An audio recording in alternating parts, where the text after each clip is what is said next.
Welcome to Adding Dollars. In this video, I'll be going over how much you could have made if you used the wheel strategy on QQQ stock. I'll be testing this over a 1-year period and showing you the backtest results. Before I jump into it, if you're new to the wheel strategy or covered calls and cash secured puts, then make sure to pause the video and check out the videos in the description. Now let's go ahead and jump into it. Just a quick recap of the wheel strategy that I'm backtesting. I'll be selling weekly options expiring every Friday and only trading one contract at a time. If you want more details on the wheel strategy or the specific parameters, then check out the video in the description. Now let's go ahead and jump into the results. Now that we know the strategy we're backtesting, here are the results. I've written some code using the Quant Connect platform to backtest the strategy, and this screen shows the results.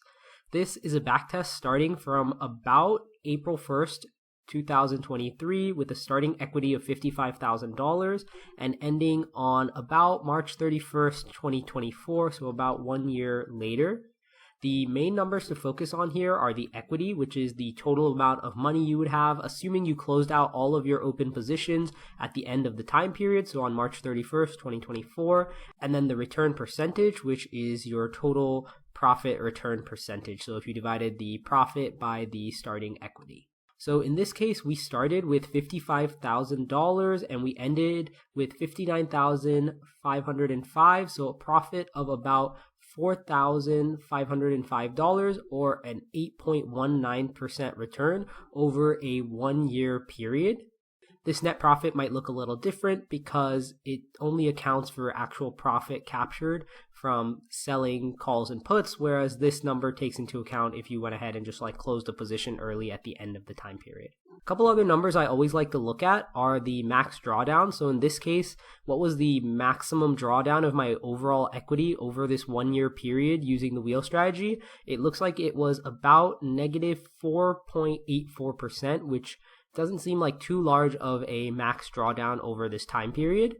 And then finally, the one other thing I always like to look at is the win and loss ratio. So the number of trades that ended up profitable versus not profitable during this time period. And it looks like this had an 88% win rate or a 12% loss rate over this time period.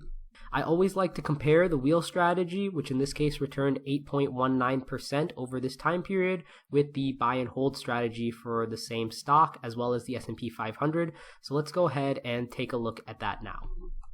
Here we have a chart showing you the return percentage of both QQQ, which is the black line, as well as the S&P 500, which is the blue line, over about the same time period. So in this case, if you had bought QQQ at the start of the time period and just held it, you would be up about 38.98%. And if you bought and held the SPY, you would be up about 27%, which both are significantly higher than the 8.1% from running the wheel strategy on QQQ. Given that both of these stocks seem to have been in some sort of an uptrend over this time period, holding the stock seems to perform better than running the wheel strategy when a stock is trending in either direction. If you have any questions or want to see this analysis on other stocks, feel free to leave that down below in the comments.